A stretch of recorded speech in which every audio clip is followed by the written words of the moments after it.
আসসালামু আলাইকুম বিনিয়োগকারী ভাইরা, সবাই কেমন আছেন? আলহামদুলিল্লাহ আমি ভালো আছি। আমরা দেখতেছি গত বৃহস্পতিবারে রাশেদ মাকসুদ কী করছে, কয়েকদিন একটু ইন্ডেক্স একটু উড়াইছে আমাদের আন্দোলনের পরে। আবার গত বৃহস্পতিবারে ইন্ডেক্স কতটুকু ফেলাইছে, আজকে দেখুন উনি কতটুকু ইন্ডেক্স আছে ফেলাইছে, এখন এই মুহূর্তে একটু উড়াইতেছে। উনি কি নাটকবাজি শুরু করছে এখানে? এটা কি স্বাধীন হয়েছে কি নাটকবাজি করার জন্য?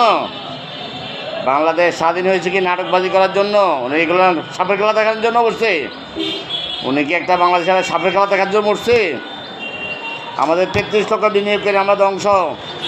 ইউনুস সাহেব কি দেখে না আমরা হাহাকার করতেছি?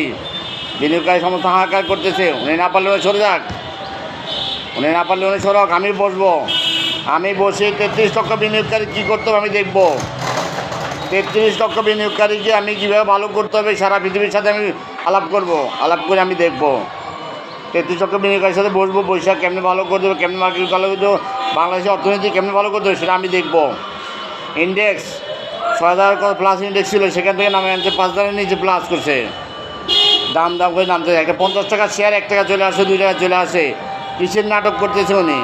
উনি আজকে চলে যাক, আমি আজকে বসবো, কালকে থেকে দেবো আপনার শেয়ার বাজার কী পরিমাণ ইন্ডেক্স ভালো করবো, কী পরিমাণ বাজার ভালো করবো। ওনাকে বলেন, ওনার চলে যেতে, আমি ইউনুস সাহেবকে বলবো ওনাকে বিদায় করে আমি বসি। আমি কালকে থেকে আমি সে ভালো করে দেবো, সবার জন্য ভালো করে দেবো।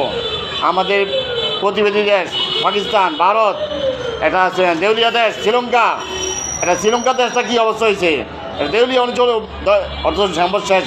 সেই ইন্ডেক্স এখন কোথায়, কী করতেছে উনি? আমি সেই জন্য ওনাকে আহ্বান করবো, সারা বাংলাদেশের বিনিয়োগকারী আমার এটা ভাইরাল করেন। আর এই হিসেবে এগুলো চোখে থাক, উনি হয়তো বিদায় হোক, নয়তো আমাদের বাজার ভালো করে দেখ। কথা দিলাম এটাই, কথায় মনে সরে যাক, আমি 10,000 ইন্ডেক্স বেশি করবো। আমার যত ব্যবস্থা আছে সমস্ত সবার সাথে আলাপ করে আমি করব। কথা দিলাম, ওনাকে অতি দ্রুত বিদায় করতে কন, আর তো বাজার ভালো করতে কন। এটাই আমার কথা হলো। আসসালামু আলাইকুম।